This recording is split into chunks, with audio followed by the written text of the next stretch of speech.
Kad se nađemo u graničnim područjima ljudskog znanja, mnogi putokazi ponekad počnu pokazivati ne više prema van, nego prema unutra, gdje počinju i završavaju mnoge potrage za odgovorima. Jer riječ znanje obuhvaća toliko toga više od enciklopedijske količine podataka koja predstavlja tek jednu vrstu znanja. Druge vrste ljudskog znanja imaju veze sa iskustvom, doživljajem, intuicijom, svjesnošću, mudrošću. O njima su napisane 1000 knjiga i izrečene 1000 riječi. Samara, suvremeni je duhovni učitelj koji u novoj knjizi govori o trenucima koji su mu pomogli shvatiti stvarnost, ali i o mnogim drugim temama, u rasponu zdravlja, energija, svetih biljaka, ograničenja duhovnih disciplina, prirode zvukova i moralnih vrijednosti.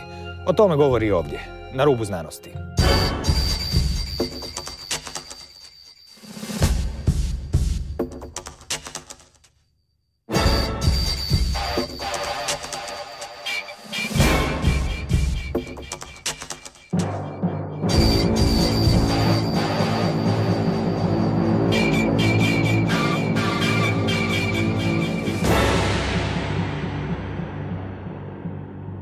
Dobro večer. Samaru zovu duhovnim učiteljem, no to je samo jedan od niza mogućih opisa, jednako nesavršenih. U ovom trenutku s nama je kao sudionik razgovora na temelju kojeg je nastala knjiga Različito, a ipak isto. Dobro večer. Hello, thank you for inviting me to your show. Biće još prilike, nije ovo prvi put, to već znamo, a nije ni zadnji. Ovog puta bismo mogli početi sa vašim objašnjenjem kako je nastala ova knjiga koja je znatno deblja od knjiga koje inače pišete. Po tome se onda moglo zaključiti da niste u cijelosti sami pisali. I čime se knjiga zapravo bavi? Well, this book was an inspiration, and the inspiration was my experience in life. So I don't know that it's me that wrote the book. It's basically about my experiences, my meetings with very wise people, and I try to explain this in a way where it becomes accessible to everyone in the normal, everyday life. So it's not just for spiritual people or just for these groups of people, but for everyone. So it was basically a channeling or a flow of information that came through because my friend, an anthropologist, a very good anthropologist, asked me questions that were relevant to the world today, and I explained them in a way that I hope is very clear. When I look at the book, I feel that it answers many wonderful questions that are important in our civilization today for everyone and humanity. Danas se često koristi riječ duhovnost na razne načine i mnoge druge riječi koje su već iskrivile svoje značenje ili ga možda tek promijenili u skladu s onim tko postavlja neki pojam. Međutim, kada bismo pokušali definirati duhovnost, dakle, napraviti nečim što je bilo jednostavno razumljivo svakom, kako bi se to napravilo? O čemu se tu u stvari radi? I think that's a good question because people usually see spirituality as a religion or a sect or a cult or doing something unusual. But for me, spirituality is accessing the depth of who you are, your deep wisdom, your deep knowledge about life in a way where it is very practical. So it is not something that you have to do by going to India or Tibet or wherever, a very far away place. It's something by which you can practice living life in a much more free and open way. And I feel that this is spirituality today. It's not the religions of the past, but rather the development of consciousness in a way that allows us to express ourselves beyond the old paradigms of living, beyond the old paradigms of culture. U knjizi je spomenuti vaš životni put. Mogli biste ukratko ispričati sa kojim ste se tradicijama na tom putu sreli? To je zapravo pitanje, sljedeće pitanje koje će glasiti koje ste sve tradicije odbacili. Ali za početak čujemo malo čega sve na ovom svijetu ima. Yes, well, basically I grew up like everyone in a very Christian culture, so I have a reference about Christianity and the spiritual meaning behind Christianity because I grew up in many countries where Christianity originated. So I have a very deep connection to Christianity, but beyond dogma. But also I was in touch with Muslims, so I understood the Muslim religion. And being a teenager, I was not so interested in what I understood, but rather trying to understand more deeply what is not so easily conveyed in the traditional religion. So I looked at Zen Buddhism, which is a form of meditation practiced in Japan, to access directly the information inside of myself, because I believe that, religion doesn't originate somewhere outside of oneself, that somehow the inspiration, the poetry, the creativity is within oneself. So Zen Buddhism is a direct way to get in touch with this through meditation and through various rituals. And I worked with a very wonderful teacher, a Zen master, called Roshi Sasaki, a very well-known Japanese teacher of Zen Buddhism, to understand spirituality in this form. And basically, when you go deeply into any spiritual tradition, you realize that everything is the same. There may be different traditions, but basically the essence, the message is the same. And that is what I came to a sense of freedom and understanding that, I want to explore everything. I don't want to just say, I'm a Buddhist or I'm a Christian or I'm this or that. So I took my journey a little bit further than just staying in the Zen Buddhist monastery where I was practicing meditation, and went and explored and communicated with wise people around the world. So I traveled to places where most tourists don't go to, the jungles of South America, the mountains of Peru, but really in the depth of those areas. So I got in touch with shamans, and these are people that use various techniques of spirituality, but also natural medicine to heal various symptoms that are not just physical, but emotional symptoms, mental symptoms, physical symptoms, and more. And I realized that spirituality is not just limited to feeling good, but actually that it can be applied in many, many ways, from healing the physical sickness of a person to changing our attitude towards life and our attitude towards ourselves. So really, it's such an immense subject, spirituality, that it's difficult to put into a few words. And this is why I wrote the book that goes into depth and explains the various topics in a concrete way. But the book is 300 or more pages in Croatian, so it explains a lot of what I understood through the various traditions. And the main ones are Buddhism and shamanism. And now my interest is very much in the ancient Christian tradition, which is not really expressed in the institutions such as the church and the old institutions, the mystical teachings of Jesus, which I find to be very similar to many other prophets or saints, and also the ones that we don't know about, the ones that are in the world but are not so famous. Basically the message is the same. Why I'm interested in the Christian tradition is just because our culture is so influenced by this historically and in many other ways, in obvious ways and ways that are not so obvious, that I feel that rather than bring a tradition from India or from South America, it's good to understand it from within our culture and make sense of it in a more deep and profound way. Nakon tog dijela puta koji je bio vezan uz meditacije u Zen budističkom samostanu, pa nakon susreta s tim šamanima u Amazoni koji se vezuju uz ayahuasku, pa se nazivaju ayahuaskeroj, pa nakon susreta sa drugim vrstama šamana koji se pak u planinskim krajevima vežu uz neke druge biljke poput San Pedra, uputili se u Polineziju, pa na tim otocima isto bilo zanimljivih susreta i novih biljaka i svega, sve dok niste došli do Australije i Novog Zelanda. Ta količina iskustva kroz razne tradicije iznjedrila je zanimljiv zaključak, a to je da ste u svakom trenutku nakon nekog vremena kretali dalje, jer tek kad ste upoznali neku tradiciju dovoljno duboko, počeli ste uočavati njena ograničenja. naravno iz naše perspektive ta ograničenja su teško vidljiva jer nešto uvijek egzotično daleko i time više zanimljivo.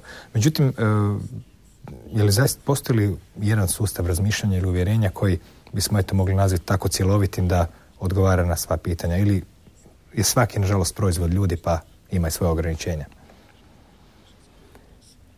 Well, that's a big question, interesting question. You're quite right. I feel that it's very easy to get caught up in a system or a culture or a belief system.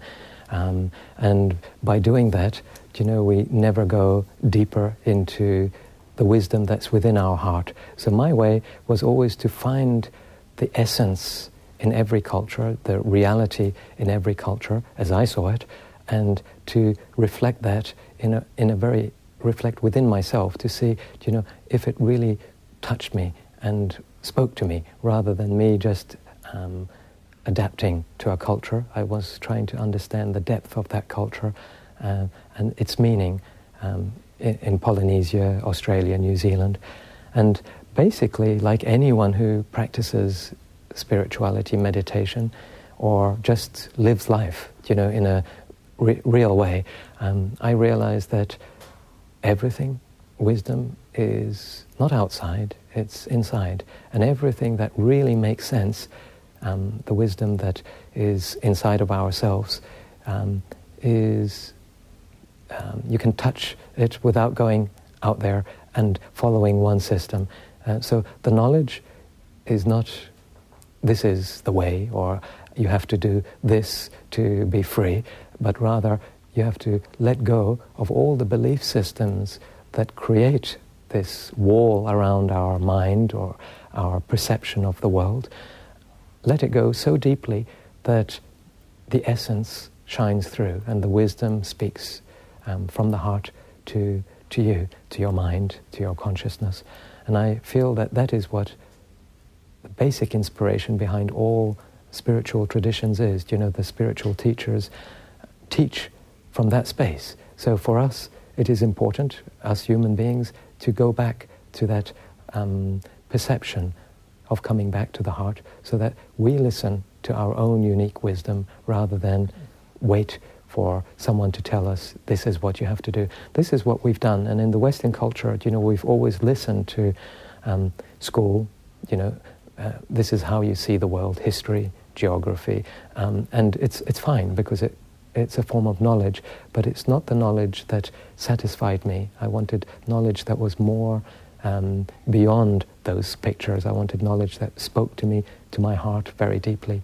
And I think everyone can do this. So I refuse to say to people, I have found the way, and this is, forget Buddhism, forget shamanism, forget Christianity, and, this is the correct way, because anyone who does that doesn't recognize the uniqueness of each individual, and each individual sees the world a little bit differently, even though our essence is the same, we're all human beings, a little bit differently, and no one can tell you how to see that perspective except for yourself. But to see that perspective, you need to let go of all the belief systems. From when you're a little child, you're told to see the world, this is this way and that is that way, and if you see it that way, please forget it, because then you won't fit into the social system. The socialization creates a structure not just in the mind, but in the emotions and even in the body and the muscles of the body, even the way we walk and the way we breathe and the way we relate to ourselves is a structure. And for me, it is about destroying that structure in a very compassionate and nice way. Doslovce se može reći da smo mi u stvari hodajući programi. Kad se čovjek počne pitati bilo što o sebi, zapravo zaključuje da ne postoji skoro ništa što je autentično njegovo. Sve je na neki način dobio genima, kulturom, tradicijom, prijateljima, društvom, školom. Zato je možda apsurdno reći, odgovoriti na pitanje što treba naučiti kako se od svega odučiti. Ali to je škola u koju bi možda svako dijete htjelo ići. Da ti neko kaže, došao si u školu da se odučiš od svega. Exactly. Unlearning is the basis of spirituality. And this is what, anthropologists found. Anthropology studies, human beings and their different perspectives. Found that, by influencing the situation by asking or perceiving questions in a certain way, you actually create the answer from that perspective. And so you're not actually asking a real question, you're just, like, as you say, being a robot and just in a nicer way or in a more profound way, going a little bit deeper into that more mechanistic point of view of the world, the socialization that you come from. So it is very difficult to let go of that, because then what do we actually hold on to? You know, if we let go of all that we know, there is nothing. And for most people that brings a little bit of panic and fear, because we want to hold on to some belief system, just even if it's a little. And I believe you have to let go of everything. The unlearning is not just unlearning the things that you don't like, but also the things that you believe that you like about your world, so that you can see what is of real value, so that you can evaluate what is important from a neutral space, not from a space where perhaps your mind that is influenced by a teacher that said you have to see the world like this, or your parents, or society, or pressures from within yourself say that, you know, you have to create this form, and then you live according to that form.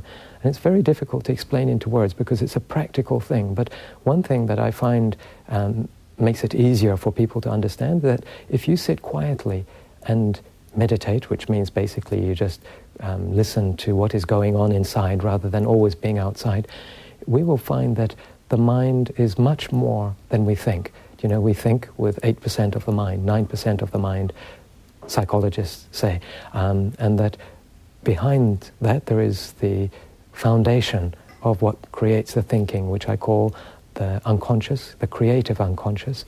And this, you know, is always in the background, saying different things, creating different ideas. And to be in touch with this is very difficult for most people, because we're too busy. Our mental process is so strong that we haven't got time to listen to those more deep aspects of ourselves. And when we begin to listen to those, we realize that those deep aspects are always coming up and coming through the colors and the perceptions of the 8%. So we limit the perceptions. So even when we're inspired and when we're creative, it comes through in a very rigid and controlled way.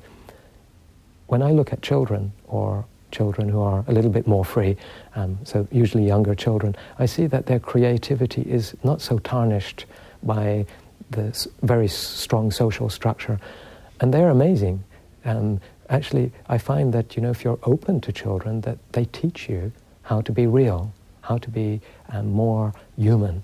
And often I say to parents and to teachers who are working with children, and of course adults, but children much easier, you know, listen to what is really going on. And that is a matter of allowing this foundation, the 92%, which is unknown to the Western world, to come through in a very concrete way, and to speak to you in, like artists who paint beautiful pictures, to speak to you in a creative way, musical way, or like Einstein, who was a scientist and very famous for breaking the normal boundaries of science by finding out facts that were not known at his time, being inspired by something deeper than just what he learned, by something that is core in every human being. And I call this universal intelligence.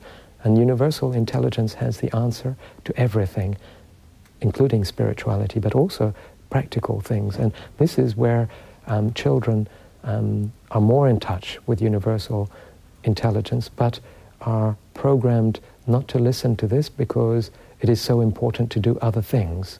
And we have this sense of dualism, whereby, you know, we feel that there is not enough time to relax and just be. We always have to do. So we're always chasing the monkey that is in front of us, thinking that the monkey will take us there, but then we realize that the little monkey is as lost as our running around the place, and we realize that we're really in a circus and we're not doing anything. So why not just relax, and then the monkey relaxes, and then maybe we see something a bit more interesting. Netko je to rekao na više pjesnički način, da mi nismo riječi nego tišina između riječi. Pretpostavljam da se radi o tome, ali kada već pričamo o pojmu duhovnosti, danas se na neki način sve stavlja u ladice, pa se stvari odvajaju. uobičajeno shvaćanje stvari da imamo objektivnu stvarnost koju znanost dokazuje, pa imamo tamo nekakve društvene znanosti, pa nekakve discipline koje opisno djeluju, pa imamo nekoj larici i duhovnosti i slično. Međutim, ako bismo pokušali malo materializirati tu apstrakciju koju zovemo duhovnost, kako bismo to napravili, recimo iz perspektive društvenog poretka? Je li moguće napraviti nekakvu vezu između duhovnosti i društvenog poretka? Na koji način se oni mogu ispreplitati izvan dosadašnjih koncepata, dakle, religijskih koji su na neki način sami set nekakvih pravila. U čemu se sastoji ta veza, nešto gdje bi ljudi mogli reći, dobro, sad je ekonomska kriza, sad ću ja sad meditirati pa ću onda se riješiti krize. Takvih često puta ima komentara na toj razini, a možda i na nekoj dubljoj društveni poredak koji bi proizlazio iz duhovnosti. Kako bi on uopće izgledao i mogao postojati? Well, that is a big question, so I'll answer it in many different ways. I think the problem with the world today is the paradigm that we live by, and the paradigm is a very old one. Whether you look at that paradigm in a religious way, you know, our old institutions of religions, or if you look at it in an economic way, our way of dealing with the world economically, or if we look at it in a scientific way.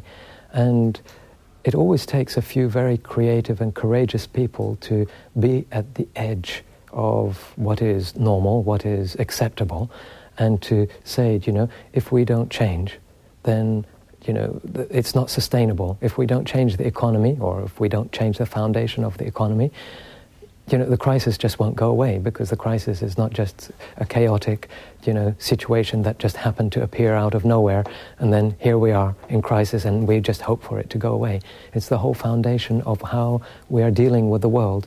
And this has been the case historically, not just now. You know, a few hundred years ago, people saw the world in a certain way. And if anyone stepped outside of that picture, they were criticized, and, you know, they were put in a box as being crazy or silly or stupid or whatever. But actually we realized that those people were the creative people that inspired change. And this happens in science today. Today we have science that, you know, as we explore the universe more deeply, we realize that the physics of everything doesn't really work like here on Earth. You know, we have to invent new theories and look more deeply into science to understand really what is going on. You know, it's not as simple as we think. The world is not just a little box. It's beyond the box. And so, you know, scientists today have a theory called quantum physics, and the quantum way of looking at things, which basically describes, is a more clear picture that describes the world, to me, describes the world in a realistic form.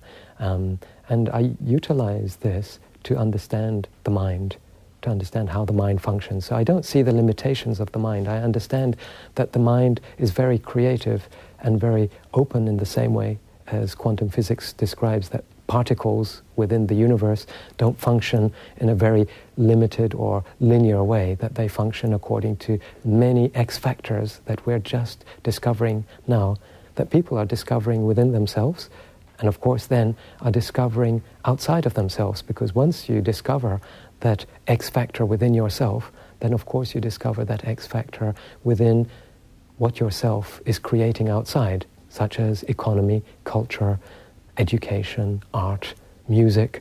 And that X factor is very important for me, because it is such an important wisdom.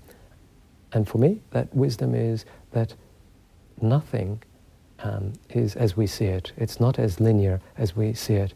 That everything has potential, has a potential to be created in a form that is very different than our thinking. So if that is the case, then we can choose our reality rather than feel that we are bound by certain rules of economy or science. And scientists have found this, that particles actually move in a certain direction simply by the belief system that the scientist has that is observing the experiment. So, you know, it's not that they have their own limited way of moving. Everything is being created in this moment So we are actually creators of our reality, and even creators of the physical structure that is our mind and our body and holds that reality in a certain form.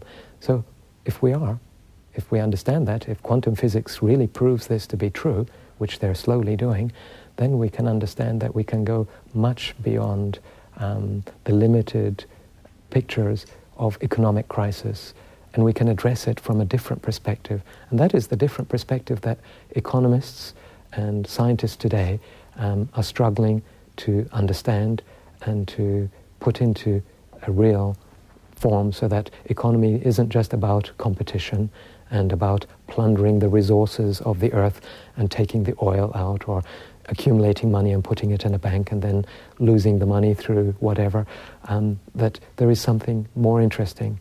And this is where we are at this moment. We are being asked to look at, the world in a different way. And some people want to go back and hope that it will stay structured in the old way because it's safe. And some people are saying, perhaps this is a deep call to all of us to change, to really change how we live. Jedan mudar čovjek je, ono što ste u početku odgovora na ovo pitanje rekli, sažeo u rečenicu većina je u krivu. Što je na prvi pogled malo neobično, međutim kad bolje čovjek razmisli, ima logike s obzirom da većina prati, a tek manjina možda gleda iz nekog drugog kuta i nudi novu perspektivu. No, nećemo se više zamarati društvenim poretkom, mislim, barem ne u ovoj emisiji. Kad ona završi, onda ćemo se dalje zamarati društvenim poretkom i poretcima. Kroz vašu knjigu se vide susreti sa mnogim biljkama, a i mnogi antropolozi koji su dublje ulazili u materiju su zaključili da su i šamani i drugi mudraci tih, kako ih zovemo, domorodaca, govorili da su biljke ovdje puno dulje od nas, da imaju neku veću mudrost i slično. Naravno, nama koji uglavnom biljke uzgajamo na balkonima, to izgleda malo neobično i smiješno. Međutim, činjenica je da se biljke oduvijek koriste za dobivanje informacija na egzotične načine, kroz razne transfere, promjene stanja svijesti i slično. S kojim ste se vi susreli biljkama u tradiciji u raznim dijelovima svijeta i kako koja od njih radi? Koje su im sličnosti i razlike i u konačnici koja su im ograničenja? Jesu li one doista toliko svemoćne kao što njihovi šamani misle, ili imaju i one svoje ograničenja, odnosno možda ne one, nego ljudi koji ih koriste? I koje bi to uopće bile, na koji način rade? Well, that's a good question. Because I feel that people are so out of touch with nature, just because we live in a society that doesn't relate to nature in a very clear way, that we have forgotten that plants are living beings. They're not just, there. A tree is beautiful, or a plant, is just nice for my garden. That they are creatures of wisdom, and that they communicate to us. Of course they communicate to us. They clean the air, and they are part of the ecology, and they communicate to us in many subtle ways.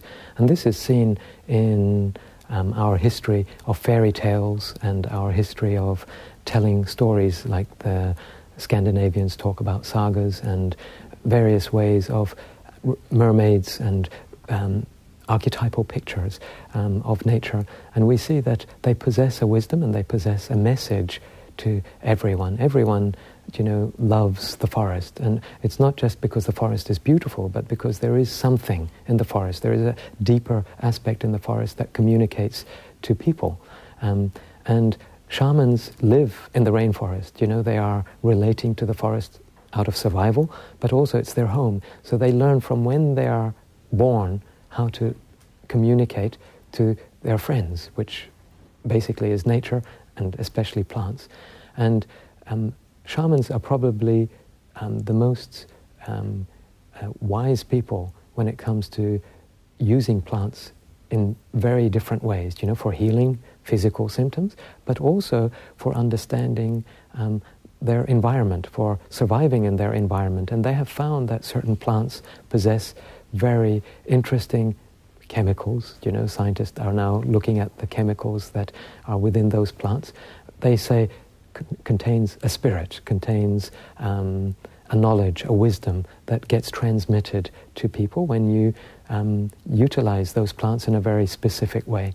And they have been doing this for much longer than Western civilization has existed, for thousands and thousands of years. And so pharmaceutical companies today are interested because, there are chemicals that are working in ways that they don't really understand, and they're studying this. What was more interesting for me was, how do they know these things without being, without having a degree in chemistry, and, do they just go and speak to plants, or, is there a secret system that I don't know about? And I'm very curious. I always want to know how things work. It's just part of my nature. So when I was working with shamans, the people who are experts in this field, they initiated me into their perception and how they actually work with these plants. And the way you have to do it is actually by taking that internally. So in the beginning, this was cleansing the body using plants that cleanse the liver and cleanse the kidneys and the blood, so that your body is a little bit more free. In a physical sense, you're letting go of certain structures. And then, when this happened, they introduced me to different plants, which you mentioned, called ayahuasca, which has become, more well-known by certain psychiatrists in the West, and they've investigated this in a very interesting way, and use this to create harmony in the space that they're living. This means that they're so in touch with the fundamental aspect of nature that they can utilize its power and its wisdom to do things in a practical way, to live in harmony with nature. This means to survive in nature for native people. And when I took these plants, I understood the wisdom, and it's a direct communication with nature. I understood that our perceptions are very limited, and these plants basically just open perception. They open your mind to seeing the world in a different way. Psychologists today say, some psychologists say that there are plants that change perception in a hallucinogenic sort of way. But actually, when I worked with the shamans, I realized that everyone had a different experience. So it is not like a hallucinogen or a drug, that actually it opened your mind to what was individual to yourself. So it didn't create an experience, it just opened your mind to an experience that was already there. So it works quite different from chemical substances. And this is what psychiatrists are today understanding, and they are using ayahuasca to help heal limited perceptions when it comes to, for example, neurosis or even psychosis, where people's perception is so closed that, it creates obvious sickness in a social sense. And it's interesting that this is also what the shamans have been doing. They are trying to create harmony. When there's disharmony, meaning that someone is out of balance with themselves, they use these plants like ayahuasca, San Pedro in the mountains, kava in Polynesia. And in ancient times, our Christian culture, actually utilized those plants to change perception, to open our point of view, our world, to a much deeper reality. You don't have to use the plants. I think that is a first step. Na koji način, koja bi bila recimo razlika između tih biljaka? Primjerice, ayahuasca ima nekakve dramatičnije učinke. Spominjali se da San Pedro koji se u planinama koristi pak ima nekakve blaže fizičke učinke, pa radi na nekim drugim razinama. Na Polineziji pak nešto treće. U kojem bismo mogli uvjetno rečeno kategorije smjestiti te efekte vizije, iskustva, iscijeljenja? Yes. It depends where you live, Sometimes you need a very strong opening of perception, and that is basically, if you have ayahuasca, you live in the forest, and the forest is not like Hollywood, it's not a beautiful place. It is a beautiful place, but it's also a place where it's very difficult to survive. If you go to a Pacific island, it's much easier, it is more like Hollywood, it is, it's a paradise. And so, you need a different perception of how to survive in that. You don't really need to understand things so dramatically. So ayahuasca is a very dramatic, powerful, mind-blowing experience, and this is what you need when you're in the forest. But in essence, every plant is doing the same, and that is, it opens your perception to a different reality. And the different reality is, how to touch and how to utilize the creative intelligence that is there. And that is the purpose of the plant. The purpose of the plant is not, for native people, is not to, escape, but actually to go deeper into what is going on. And so every plant probably speaks to people in different ways, because the people who grew up in Polynesia need different information from those who grew up in the jungles of South America, who need different informations from the people who grew up in Africa. And also in the West, we used certain plants which perhaps spoke to us in a different way. But in the end, the result is exactly the same. And even not utilizing those plants, if we know the techniques that the plants create within our physiology, we can do exactly the same through simple techniques, which I speak about in the book, breathing and bodily postures and meditational techniques, whereby the effect is exactly the same. Maybe milder in the beginning, but with practice, the result is exactly the same. Drugim riječima, nisu nam uvijek nužne štake, da tako kažemo. Osim toga, koliko sam shvatio, određene biljke izvan kulturnog konteksta djeluju drugačije nego unutar kulturnog konteksta u kojem su potekle, pa na taj način, pogotovo ako neko dođe kao turist za zabavu, to je opet nekakva treća priča, a ključno je to što takve proširenja percepcije mijenjaju nekakvu vrstu referentne točke, što bi u prevodu značilo da čovjek više ne zna tko je i što je, pa zato to može biti zastrašujuće. No, na koji način se može, recimo, inteligenciju prirode koristiti protiv bolesti? Recimo, znamo da postoji neka inteligencija u prirodi nama možda nedokučiva, imamo nekakve zdravstvene probleme i slično. Možemo li razgovarati s njom, možemo li nekakve namjere emitirati, ili na koji način uopće možemo tu spoznaju koristiti za dobrobit svog zdravlja? Mm-hmm. Well, I think plants contain every cure that a human being needs, and it's just that we don't really see the complexity of those cures, and we don't have access to it. So I think it is very, very important to preserve nature, not just the rainforest, but nature everywhere, because within the DNA structure of every plant, every organism, every aspect of ecology, there is a wisdom that we are not able to access now. We think we know, but we don't know. And, it is a great pity, I see, today in the world that so many of beautiful aspects of nature is disappearing due to economic progress, due to civilization encroaching in those places where nature was so strong. Now nature is changing due to the climate change and due to the growth of too many people on Earth. So preserving nature is important, and putting some of the resources of economy into discovering how plants work, and encouraging people to approach plants in a much more creative way. By, for example, anthropologists are doing this today, and pharmaceutical companies are doing this today, going and researching how plants can actually help us in physical ways.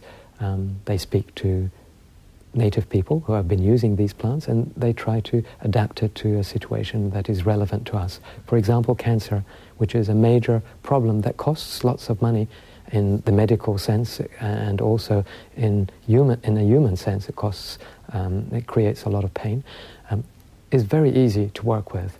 And maybe I'm sort of stepping on some people's toes here, but we just haven't been able to look deeply into that aspect of healing. We've looked at medicine, and we've looked at certain aspects of medicine too much, and we've put all our resources there. And what I feel is important, like the Chinese, who have natural medicine, like the Africans who have natural medicine, like the South Americans, is to try to understand, how nature plays a role in the healing. And this is just a matter of intention. If we are open to that, then that information comes to us. So basically, if a scientist goes to study plants, there is information there, and their intention is to find out what is there, then that happens. But if we sit and just study chemicals in a pharmacy or in a university, that's the only knowledge that we're exposed to. I know this because I studied marine biology. So basically, I understood how it is to be at university and study, which is wonderful and interesting, and how it is to go out in the world and be open to the knowledge that is out there, and that's called applied science.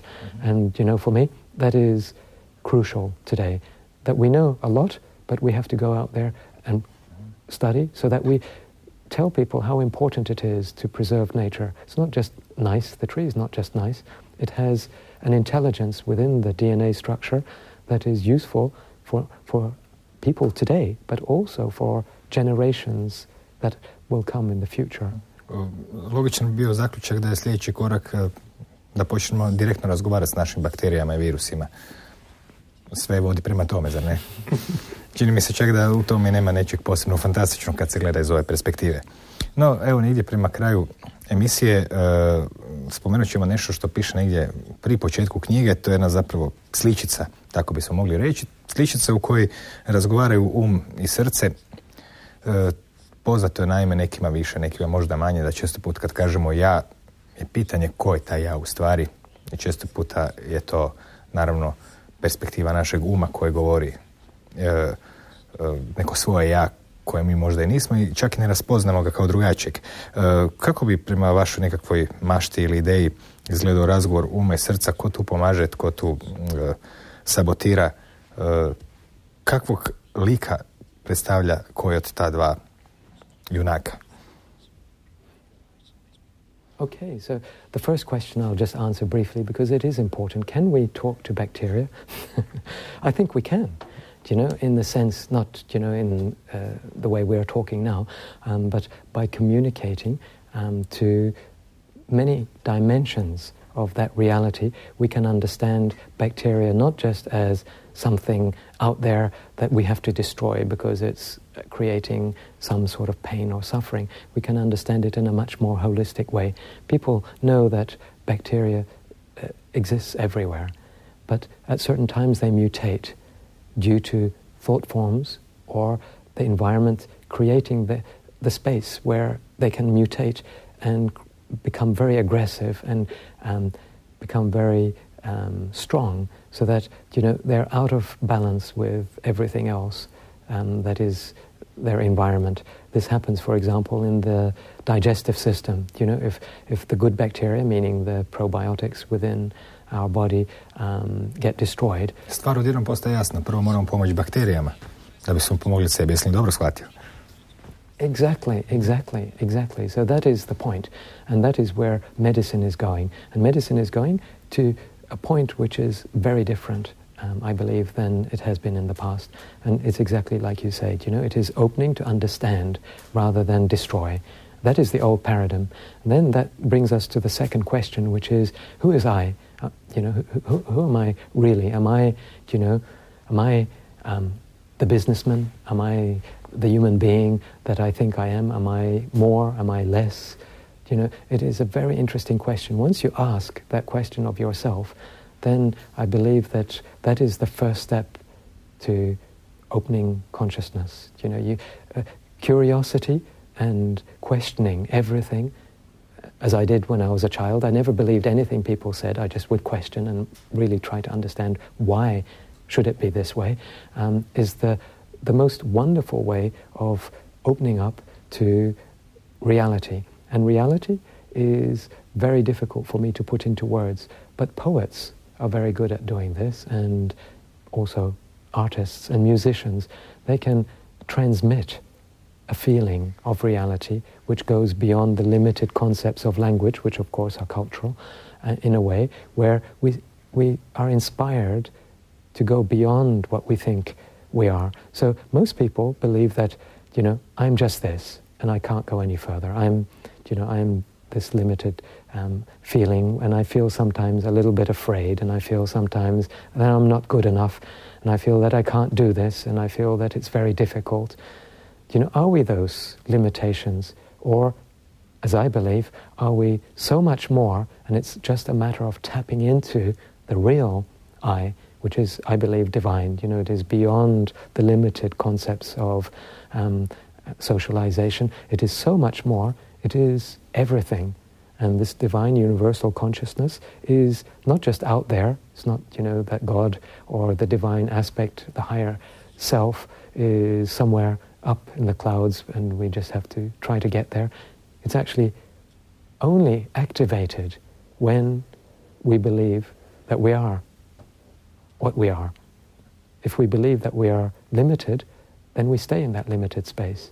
If we believe that, and the belief system is not just a mental belief system, but it's a feeling. If we believe that and get in touch that we are much more, then we begin to speak to the particles, which quantum physics talk about, and we align them in the original structure, which is paradise, it is a good feeling. We begin to feel happy. We begin to feel the real value of what it is to be a human being. And when we feel this, things begin to change. Our perception of reality begins to change. And then we recognize in many aspects of our life, in relationship to ourselves, but to other people, and to objects, nature, that there is a sacredness. And when we get in touch with that, we are much more happy. And once we feel that happiness and freedom, then it's very difficult to go back to what is limited, to go back to what feels like, you're being put in a little prison. Then you're just free. To znači da su mnoge slike zapravo dali krivi prikaz, mislim na one slike gdje čovjek u potrazi za božanstvom gleda negdje prema gore, visoko. Promašen smjer ili? That's right, and that has been the problem, that for some reason we've been misdirected to look at things in a way. Perhaps it's useful to maintain the old structure, misdirected to look at the world by looking up in the clouds at the divine, forgetting ourselves in the process. And so we're always running, as I explained before, after that monkey. And perhaps this monkey is a sacred one, dressed up in angelic clothes. And so we're chasing that sort of divine monkey outside of ourselves, and we forget that actually, like every saint, like every spiritual teacher says, the divine is much closer to our hearts than we can ever imagine. So it is not going out there, and if we go out there, we miss the point. It is coming back to who we are, coming back to our hearts, which is coming back to feeling. And so, when we do that, we don't look out there because we begin to feel, and we open up to the subtle perceptions that understand reality. And this is, it's a natural process. It's not that we have to do many things. It's once we start that, once we set this situation in motion, then it just develops by itself. And we just think, how funny to think that the divine is sitting up in the clouds and, somehow, judging us. How funny? Well, it is funny, because then we realize that we're projecting an image onto the divine that is not real. And then we become more real inside of ourselves, and then the divine speaks to us directly. And the divine is simply what quantum physics speaks about, the big picture. The picture that is really out there, not the little picture that we human beings like to believe in, but really, reality. Toni, hvala na posjetu i do neke sljedeće prilike. Nemojte nas zaboraviti nazvat kad opet dođete. Hvala i vama na pažnji. Uvijek je pomalo izazovo takozvanim apstraktnim stvarima pričati takozvano konkretno, ali jedna se nit svuda provlače, to je ideja da se ljudi oslobode identiteta za koji vjeruju da se s njime moraju identificirati, a posljedično naravno i svih sustava, ideja i uvjerenja za koje su spremni boriti se s drugima. A u biti, kako ispada sa samima sobom, jer na nekoj temeljnoj razini čini se sve povezano i neodvojivo. I prava zabava naravno kreće kad se taj film može promatrati bez poistovjećivanja s njime. Kao i sve druge stvari, to je i teško i lako u isto vrijeme. Kao laka noć.